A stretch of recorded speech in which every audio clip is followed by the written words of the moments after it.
are joined by Diipa Büller-Khosla, the powerhouse behind the brand Indē Wild. Diipa, thank you so much for taking the time to join us here today. How are you feeling?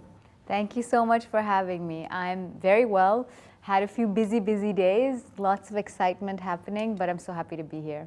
Diipa, before the brand, before millions of followers, before everything that we see today, who was the girl behind all of this? Can you tell me a little bit about your story?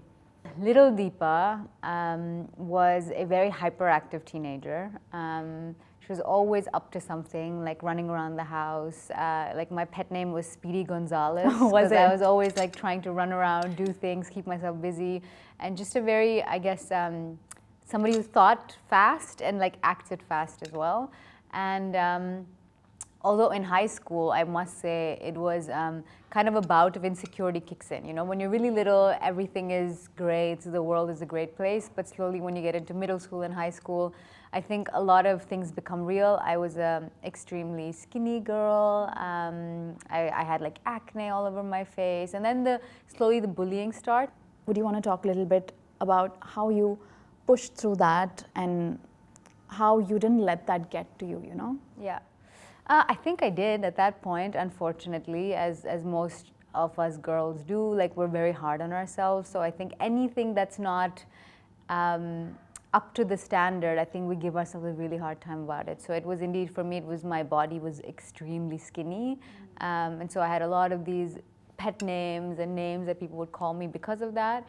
And then secondly was my skin as well. So I had really bad acne. Like, I know, probably can't tell right now, but I suffered through acne for 15 years almost, like everywhere. And I mean like forehead, thingy, just everywhere. And I think those two things taught me so much of who I am today. I think they taught me empathy, first of all, for other people. Like if they have it, never to think anything about them, that they have their own journey that they're struggling with, you know. It taught me a lot about just perseverance and grit and like learning how to overcome those things. And so, yeah, I would always say I'm very grateful for that time in my life because it made me the woman who I am today. I think if I would have had it easy, perhaps I wouldn't have had to fight for things as much. And I think the fighter spirit that I have is probably because of that. Diipa, you're also the first influencer to walk the Cannes Film Festival. How was that experience for you and how did it feel like? In my early career and early like journey as an influencer, I didn't even know what Cannes Film Festival was. Let's be honest about that first. Then when I understood the gravity of what I was invited to, I think it felt very special. I was so nervous, and I remembered like at that point being like, okay, Diipa, I know you're nervous, but don't act like a deer who just saw headlights. Just do something funny. And there's a photo still of me winking on the red carpet. I did see that. Yeah. I did see that. And that was my very first Cannes Film Festival red carpet, and I was having fun on the red carpet, you know, instead of doing the opposite. Now to talk a little bit about the brand, can you tell me how it all started? When did you think of it? Many things coming together, actually. One is, of course, I told you about my acne journey and always struggling with skin and struggling with being able to find a good, I guess, skincare and hair care routine that suited me, because everything in the market was either very Ayurvedic and then it was kind of stinky, and like, you know how Ayurvedic products can be, you're a bit like, I don't want to go out the house with that. Or it was very I would say like French or like, you know, very, I guess, chemistry-led, where you're almost like, ooh, I don't want to put so many chemicals on my face either. The second part was my mom, like the woman who raised me, being an Ayurvedic practitioner and a dermatologist. I always had them both in my life, you know, so it was always, my whole life has been a combination of being Indian yet being global, being Ayurvedic yet being, you know, science-backed. Like that duality has defined me forever. Yet I didn't see that duality in the beauty industry. I felt like I could see a space that was missing. In the beginning, it was not what it is today. It was a tiny idea of like, let's start something for the new age Indian woman. That was it. What year did you start the brand, Diipa? So the ideation started end 2020, and then we started working on it. And luckily, or unluckily, but the silver lining was the world stood still, right? It was the pandemic. And that was the first time in a very long time that I had nothing to do. So I was just stuck in a house with all my ideas, and my husband, who then came on as co-founder as well, and we kind of just started from scratch. People always ask me, was it difficult building a brand in the pandemic? I'm like, I don't know any better. You know, that was the only thing I knew how to do, was build a brand in the pandemic, fundraise on Zoom, hire a team on Zoom, like make everything happen online, because it's not like I've done another brand before. So it was an amazing journey to build it. Were you scared though while you started? Absolutely, Yeah. Absolutely, because that was my entire savings. Like it was everything, you know. So to be an entrepreneur, you need to have that type of guts and that kind of risk appetite to be like, I believe in this so much, and I believe in myself, and you're so delusional to a level that you're like, okay, I'm going to put my entire life saving into this idea. If you were to talk about how big the brand has grown from the time you have started, what would be like a few key metrics that you could give us? When we first started, people didn't even know the name Indē Wild. They were misspelling us, mispronouncing us, and today we're the #1 selling hair oil on Nykaa, the #1 selling lip balm on Tira. So it's like, it really, really started from brass tacks. Chumpy hair oil is the one that's out there and people just love it. Can you tell me a little bit on how you came up with that? That one is a very, very special story, and I think it's doing well. And I know I sound cheesy, but I think it's doing well because it's got my mom's blessing on it. Like a mother's blessing is the most powerful thing, right? And so the Chumpy hair oil, the oil recipe is my mom's recipe that she used to make at home for us. Every Sunday, she would do a Chumpy for herself and the whole family. So those were the two things that always were in my family, you know? And she would always make this concoction of oil. At that point, she would just kind of put it with hand, all the ingredients, and hibiscus flowers were the main one. The entire flower would be in the oil, and it was in this Horlicks bottle, like a glass Horlicks bottle. We thought we would first make it a skincare brand for at least the first 2-3 years, and then maybe do hair slowly. But after Why is that though? Like, because I think that's how beauty has been done so far. Like people stick to one category, and only after you're known for that category and you have love of the customer, then you move on to the next. Otherwise, what has been told, even though I flipped the script and did something completely different, what was told by my advisors was like, no, stick to skincare as long as you can, because then you're an intelligent brand. One Sunday, when I visited my mom, she was giving me the Chumpy. And then I'm like, oh my God, like this idea immediately came to me, like, we have to launch this. This is the secret of our family, you know, and it's been there for decades. I remember asking my mom on her birthday that, Mommy, could we take your secret, like your recipe, and like launch it at Indē Wild? And in the beginning, she said no. She was like, why would I give my secret biryani recipe to the world? Like, it's ours, it's our family, it's not for everybody to use, you know?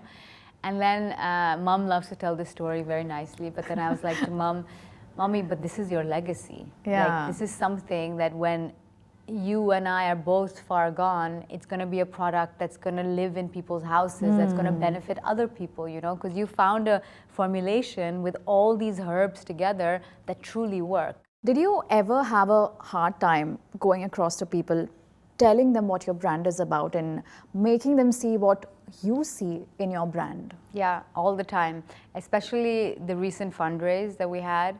And I wish I could show more people that and tell more people that and teach them that getting rejected is not a bad thing. It's more, you know, it's more like redirection. Rejection is redirection. And we got said no by, like, we had an Excel sheet of all the investors we wanted to talk to and all the VCs we wanted to talk to.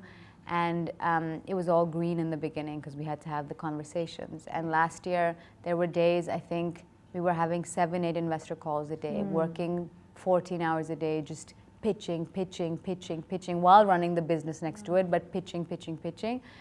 At the end, like every week, one more red, one more rejection. It started shaking my confidence. I'm like, are we doing something that is not working? Like, are all these smart people telling me something that I'm not seeing here?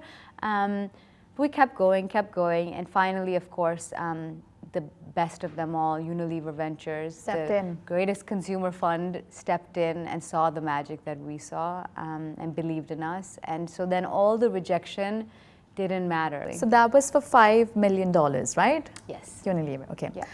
What do you think made them say yes? I think the number one thing for Unilver is founders always. Like if they see the grit and the energy in the founders, that they're going to take it till the end. I think that is the number one most important thing. I think secondly for Unilver, of course, their two main markets is US and India. Right. Same for Indē Wild. Like our two main markets is US and India. So to have a partner that understands both and for them to have a brand that was really growing rapidly in both was very exciting. And then thirdly, I think is our products again. It really goes back to our products again and again. Like it has such a high repeat customer rate that people love it so much that if you see there is a fit with the market and the product, then it's all about scaling it the right way. You told me how you had this whole sheet where there were parts that you saw where people said no to your brand. How did you not let that get to you, and how did you just keep going forward and just pushing through? A really good founder needs to be delusional. Like you need to be so delusionally believing in yourself and so delusionally believing in your idea that even if the entire world says no, somehow you're like, I'm going to make it. And that unshakable, almost delusion is what I think makes a good founder. Sort of like, I don't know how, but I know I'll do it. I'll figure it out. How did the name come about? I want to know. Indē Wild, Yeah. oh, that's a nice story. We had a naming party, basically. Oh, you all did? Yeah, we had our core team members at that point. I think we only had 3-4 team members, and we invited a lot of our friends to come over and like just had like a little bit of a wine and naming party night. Actually, at that naming party, Sundara won as a top voted name, but I didn't feel it. I was kind of like, I don't know, like I like it that it has an ode to like Sundar and the sun, and like it is pretty, but like I don't know. And then Indē Wild came second. And I told my husband, I was like, I don't know, I'm feeling Indē Wild more, you know, and because it has a play on independent and wild, which is our customer. It's more about who our community is going to be, which is a new age Indian woman, an independent and wild woman. Indē also has an ode to India, which when we're a global brand, people will know we are from India. And Wild also has an ode to sustainability and Ayurveda, which comes from the wild. So I'm like, there's so many connections to Indē Wild. And he was like, okay, if you really want it, write it on a piece of paper, sleep on it. And the next morning, if you still strongly feel it, we will call the brand Indē Wild. And that's exactly what I did. I wrote Indē Wild on a piece of paper, put it under my pillow and slept. The next morning when I woke up, I'm like, this is it. What are your main markets? Like, where does it sell the most, your products? Our main markets are US and India. India growing rapidly. US, we're only on DTC right now, so on our website, and that's also growing rapidly. UK is also an important market for us, but I would say the focus is US and India. Online versus offline. Could you give me like a rough So in percentage? the US, of course, we're fully online only. Why is that? Because Have we're launching with Sephora next year. Okay. So we're exclusive to them. So we're going to launch with Sephora only next year. So until then, we're preparing for that big launch. And in India, of course, we're both online and offline. Any new launches you have in mind? So Anything many, planned? so Yeah? many. What can I say? What secrets can I give you? Of course, the DLT range will continue to grow. There is so much fun stuff coming there. And the hair range will also grow. I think you can expect what the next ones will be. The most requested after Chumpy became such a champion was to add to that family. So we're going to add to that family more as well. Yeah. Would you say that the beauty industry has sort of grown from where it was, or do you think there's a lot more room for growth?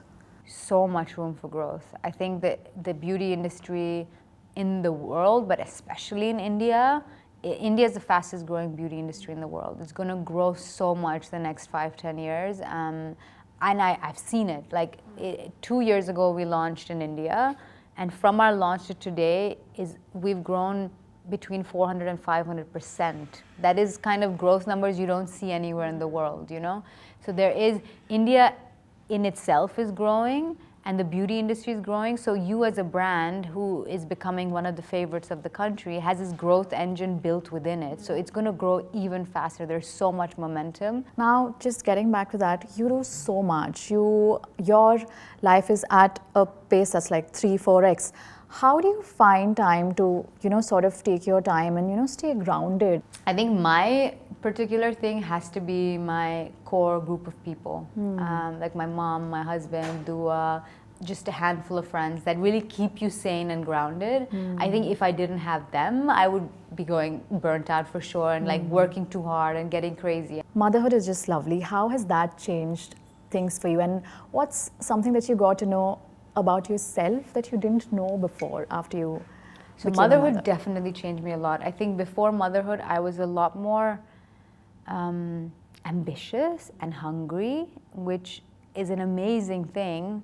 But I think what motherhood makes you realize is there's more to life as well. Like I think the amount I was ambitious was almost to a level of like trying to prove something to somebody in the world. It wasn't just only to make myself happy. It was like people need to see me as somebody and something. And what motherhood made you realize is you don't need all that. There is this, like your core is so much more important, because when the fame and the limelight and the career, all of that is gone, there's beauty to what you've built. Would you have any tips for young moms? Because, a lot of people tell younger mothers that your life is going to change and they sort of scare them. Yeah. When it's not that scary and No. it's something to be more happy about. Yeah. So do you have any tips and what do you have to say about that? I think this might be controversial, but I think moms should be more selfish. Like I think we've been learned and taught always the second you become a wife or a mom, you need to now start giving everything up for your child. And I think for me, I always say, like my life, my husband, my career, all of that is the cake, and Dhea is the cherry on top of the cake. She's not the entire cake, and the more you take care of yourself, the more happy you are as a mom, the happier your child is going to be. Be a little bit more selfish. Go out with your friends on holiday if you have to. Go work on your career if that makes you happy. Like do things that make you happy, and that ultimately is going to make you a better mom. And when you're happy, why would you be scared to become a mom?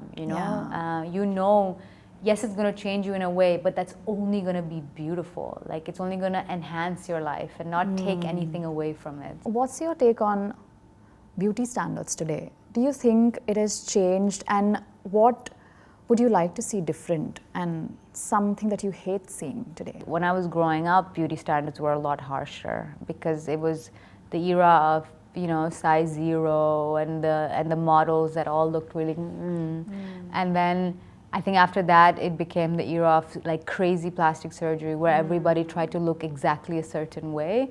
And I think from at least my echo chamber, the world seems to be a kinder place. Like there's a lot more diversity, there's a lot more beauty in different body shapes and sizes. Fashion brands are putting them front and center, Clean girl aesthetic, what is that? That is ultimately trying to look yourself as much as you can. And even though there is still plastic surgery, women do it almost, I think, from a different lens. They do it to make themselves feel better instead of to be at a certain ideal of how everybody else should be, like clones of each other. And I think even plastic surgery has become like tweakments and enhancements instead of fully changing yourself. So I think it's going the right way. As a brand, how are you doing that? So that is a DNA of Indē Wild from the beginning, right? We've always casted diverse models. That's the easiest to do, but yes, we've always done that. Secondly, it's about, showing imperfection, like showing dark circles. So like even our packaging till today has untouched photos of people with acne, with pigmentation to show like, hey, this is for you. Instead of the days of, the Sunsilk ads and everything where it literally looks fake. I'm like, nobody's hair shines like that. So I think putting out the unfiltered, real version of you and diversity in the kind of women that use our products and constantly proclaiming anti-fairness, anti-whitening. Like we're not from that school of thought. We're the new age women who, like our tagline is difference is your superpower. So it is literally about owning your differences. Are there more brands out there trying to do what you do? Yeah. Yes, and How are you different from them? I think for me, like, we always put the customer first in the sense of every single aspect of it. And it's not just a marketing gimmick for us. Like when we say community-led, we really think about every aspect of it. Ayurveda has been around for more than 5,000 years. But why do you think is that brands are, coming to it late, like now, and not before? I think that Ayurveda has always existed before, but I think it's existed in little pockets. Being able to do a DTC business, being able to scale on e-com has done, it's given you the power to scale things faster and be known at house to house because of social media and stuff like that. And I think with Indē Wild, I truly believe Ayurveda would not have been as appealing to the Gen Z because the way we managed to repackage it, the way we managed to reimagine it, and the way we managed to make it science-backed is the reason why Gen Z loves Indē Wild. Hustle culture is everywhere. What's your take on that? Are you someone who's rather into working smarter, not harder? I have a nuanced answer. So I think in your 20s or when you're learning something new, I am 100% pro hustle culture. I think you need to earn your stripes. I think you need to build something, and the only way is by doing it over and over again. So I am very pro hustle culture when you're younger, but when you've got experience in something, then you work smart. How about we get into a quick rapid fire round? Yeah. What's the last thing you Googled on your phone? Ooh. Last time I Googled, I think about magnesium and the benefits of magnesium. Biggest skincare mistake people make? Biggest skincare mistake people make is using a 13-step skincare routine. It's just not needed. One beauty rule you secretly break all the time? I sleep with makeup on. I think we all, a lot of us do In that. events when it gets really late, yeah, sometimes I do that, but that's a big no-no. One skincare myth that drives you crazy? Drinking collagen. People think drinking collagen is going to help you. Your body can't even digest that. A dream collab that you are manifesting? I would love to work with or talk to Emma Greed from Skims and Good American. Weirdest DIY beauty hack you've ever tried? Weirdest DIY beauty hack I've ever tried. Do you do a lot of DIYs? I used to until my brand became a DIY science-backed brand. What's the one thing people would be shocked to find out about your daily routine? I drink a lot of water, like how a lot, much? like a lot. If you could swap skincare shelves with any celebrity, who would it be? I don't think I would because I know so much about skincare at this point. I would just keep my own because I know what I'm doing is really good. Great answer. A beauty trend you absolutely can't stand? The beauty trend I absolutely cannot stand is 2016 eyebrows. When I look back at my photos as well, I'm like, what were you thinking? Why did you pluck so much out? I'm glad I have them back now. Okay. If you had to pick one Indē Wild product for the rest of your life, what would it be? You can make me do that. If you want to pick one. They're all my babies. Oh, I guess the Chumpy. It's just so special. It's my mom's recipe, so I would pick the Chumpy. Now that brings us to the end of this interesting conversation. Diipa, thank you so much for taking the time to join us here today on CNBC-TV18. It was a pleasure having you with us today. Thank you so much for having me. I love being here. Thank you.